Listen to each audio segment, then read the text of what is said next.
Alrighty, good morning, IPC, or good afternoon if you're seeing me in 8th period. Happy Friday. I hope y'all have had a good week, that it went by fast, and that you are ready for your weekend. We do have a little bit more to go through today, so please make sure that you have this worksheet out from yesterday. You will be turning this in later today for your second grade of the week, okay? You are not going to be having a quiz today because it is the first week back. I'm not going to do that to y'all. But starting next week is when you guys are going to be having your quizzes on Fridays. So please be please be prepared for that. Okay. So I just wanted to kind of go over this a little bit more in detail. I know we zoomed through it yesterday, and I know a few people came up to me in the hall and said they were a bit confused. So let's just kind of work through it again together. We will work through a few problems together, only a few. We're not going to go through the entire worksheet or all the problems together. I want to see what you guys do. Make sure that you are understanding it on your own, not just copying what I do. Okay, so we are reviewing the metric system. This is what we are going to be using for measuring. This is what scientists use for measuring because it is a lot more universal than the British system, which, like I told you yesterday, is very outdated, based off of things that we can't actually measure anymore. And it's not really accurate. And you guys did accuracy versus precision earlier in the week. And we do need to be both accurate and precise when doing our measurements. So again, base unit for these different measurements, we have meters for length, grams for mass, and liters for volume. So for length, we're not going to be using feet, we're not going to be using yards, we're not going to be using miles, we're going to be using meters. Okay, for mass, we're going to be using grams, not pounds, not ounces, not anything like that. It's just going to be grams. And then for volume, instead of gallons or quarts or cups or anything like that, we are just using liters. It simplifies things a lot, and you don't have to remember, okay, how many cups in a gallon, or how many feet in a yard, or anything like that. It all converts in units of 10. Okay, so remember, British system, inches to feet, pounds, ounces, anything like that, it requires it's hard to convert. You have to remember all these quantities off the top of your head, and it's not nice and neat. It's kind of just funky. And so we want to do things easier, work smarter, not harder. And so we are going to be using the metric system because it is all in factors of 10 or more, but it's always the tens that we're going to use. So again, the most common prefixes are mega, which means a million, kilo, which means 1,000, your base unit, so this is your meters, your centimeters, or your grams. Your meters, your liters, or your grams, Your next prefix is centi, which means 1/100th, so less than 1. Milli, which is 1/1000th. And then we skip a couple of places and we go all the way down to micro, which is 1/1,000,000th. Now, if you look here in this box, you'll see how we actually write these out. So when we talk about a mega something, so in this case, a megaliter, we say that the mega is with a capital M. So make sure that when you're writing megaliter, you are using the capital M. And 1 megaliter is 1 million liters. Or you can say there are 1 million liters in 1 megaliter. Okay. Next up we have kilogram, kiloliter. That's what kilo is. We say that we use a lowercase k to write this one. It's 1,000th. So if we look over here, 1 kilogram is 1,000 grams. So 1,000 grams fit into 1 kilogram. Centi, you guys have heard this one, centimeter, quite a bit. Centi is 1/100th. So like I said, less than 1. And we use a lowercase c to write centimeters. So 100 centimeters are in 1 meter. Or you can break 1 meter up into 100 centimeters. We have milliliter or millimeter or milligram. And that is 1/1000th. We use the lowercase m. This is one of the reasons why it's important to know whether it's a lowercase or uppercase, because mega is completely different than a milli. Okay. So 1,000 milliliters. 1,000 milliliters are in 1 liter, or 1 liter can be poured into 1,000 milliliter containers. Then last but not least, we have micro, which is 1/1,000,000th. Okay. We designate micro with this Greek letter for mu. It is a fancy little looking U with a tail at the front, or a fancy M if you want to write it that way. Okay. And what I was saying is it's that fancy little U with the tail at the front, or it is a fancy M, however you want to write it.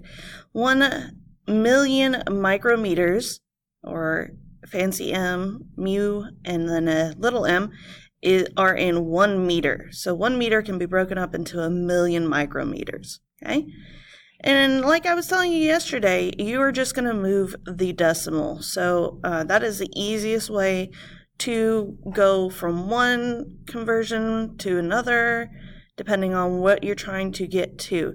You could go through and you can use this formula over here, which is your conversion ratio, which on the back of the worksheet, it does ask you to do this. How you use this is you use the number that it has given you. So in this case, it gave us 75 micrometers, and I wanted to see how many meters were in the micrometer. So we put the 75 up at the front, we put it over 1, and then we multiply that by our conversion factor. What I mean by our conversion factor is how many of what we want, so in this case we wanted meters, are in how many what we already have. So we had megameters here. And we know from over here, mega is 1,000,000. So we have 1,000,000 of our base unit, in this case, is meters, is what we wanted. So we put the megameters, 1 megameter up at the bottom, and then 1,000,000 meters at the top. Since 1 and 1 are at the bottom, they are the same. That means you're just going to do the 75 by 1,000,000, which gives you 75 million meters. 75 million meters are in 75 megameters are equal to 75 million meters. Okay? And so that is the fancy math way to do it. And if you have an odd number like 75 or 3 or 12 or whatever you have, you are probably going to need to use these conversion ratios. But for easier ones, just remember to move the decimal. So if you have, if you're converting from big to small, you're going to go left for larger. So if you're going to something that is larger, so you're going from meters to megameters, you are going to move to the left. So you're going to move the decimal left for larger, okay? And then right for smaller. Okay, so here it is moved. And just notice how many times the decimal moves for each prefix. Okay, and this last little part, I know I didn't describe it very well yesterday. This last little bit is just to give you an idea of what each of these little things are equal to. So if I say I want a microliter of milk, you know that that's going to be super tiny. It's not going to be something super huge. It's just to give you some frame of reference. So 1 liter is just kind of a little bit bigger than a quart. A quart is a quarter of a gallon, while a liter is closer to like a third. A milliliter is closer to the size volume of a small marble. So a liter is normally the size of a carton of milk. Quart is little bit less than that. And then if I had a microliter next to it, it was going to be tiny. Mass, that is our weight that we're looking for. A kilogram is about 2.2 pounds. And then a gram is about the weight of a $1 bill. That's why there's that dorky picture that I don't even know what that is anymore. Okay. And then length. Length is what we do with a meter. So 1 millimeter is about the width of your pinky nail. Width of your fingernail if you are looking at it from the side, not the front. So just the width of your fingernail, so how far it is from the base of your finger.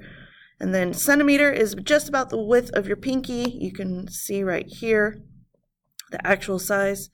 A meter is just over a yard, which is yard is 3 feet, but a meter is 3.3 feet. And then last but not least, we have a kilometer, which is just short of a mile. It's about 0.6 of a mile. Okay.